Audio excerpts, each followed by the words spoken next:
کہو کہ اگر تم جانتے ہو تو بتاؤ کہ زمین اور جو کچھ زمین میں ہے سب کس کا مال ہے؟ جھٹ بول اٹھیں گے کہ اللہ کا۔ کہو کہ پھر تم سوچتے کیوں نہیں؟ ان سے پوچھو کہ 7 آسمانوں کا کون مالک ہے اور عرش عظیم کا کون مالک ہے؟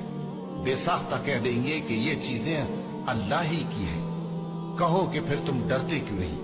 کہو کہ اگر تم جانتے ہو تو بتاؤ کہ وہ کون ہے جس کے ہاتھ میں ہر چیز کی بادشاہی ہے اور وہ پناہ دیتا ہے اور اس کے مقابل کوئی کسی کو پناہ نہیں دے سکتا؟ فوراً کہہ دیں گے کہ ایسی بادشاہی تو اللہ ہی کی ہے۔ کہو کہ پھر تم پر جادو کہاں سے پڑ جاتا ہے؟ بات یہ ہے کہ ہم نے ان کے پاس حق پہنچا دیا ہے اور یہ جو بت پرستی کیے جاتے ہیں بے شک جھوٹے ہیں۔ اللہ نے نہ تو کسی کو اپنا بیٹا بنایا ہے اور نہ اس کے ساتھ کوئی اور معبود ہے۔ ایسا ہوتا تو ہر معبود اپنی اپنی مخلوقات کو لے کر چل دیتا اور ایک دوسرے پر چڑھ دوڑتا۔ یہ لوگ جو کچھ اللہ کے بارے میں بیان کرتے ہیں اللہ اس سے پاک ہے، وہ پوشیدہ اور ظاہر کو جانتا ہے، اور مشرک جو اس کے ساتھ شریک ٹھہراتے ہیں اس کی شان اس سے بلند ہے۔